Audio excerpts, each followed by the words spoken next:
সামনে যে নির্বাচন, এখন ভারপ্রাপ্ত চেয়ারম্যান,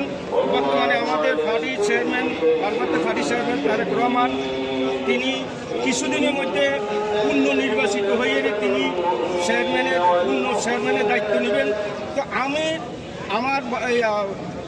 পার্টির চেয়ারম্যান এবং ভারপ্রাপ্ত চেয়ারম্যানের প্রতি দৃষ্টি আকর্ষণ করে বলছি,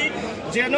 তার জিয়া রহমানের আদর্শ, জিয়া রহমানের নীতি, জিয়া রহমানের দেশপ্রেমিক, জিয়া রহমানের দেশের জন্য ভালো কাজ যেগুলা করছে আর যেগুলা বিরত রয়েছে ওগুলা, এবং খালেদা জিয়ার যে সমস্ত ত্যাগ, যে সমস্ত দেশের ভালোর জন্য, গণতন্ত্রের জন্য, দেশের অর্থনীতির জন্য, দেশের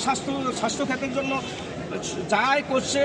আমি তারেক রহমানের প্রতি দৃষ্টি আকর্ষণ করি। আপনাদের গণমাধ্যমের মাধ্যমে আমি জানাই দিতে চাই যেন তিনি ওই খালেদা জিয়ার এই আদর্শকে ধারণ করে এই দেশের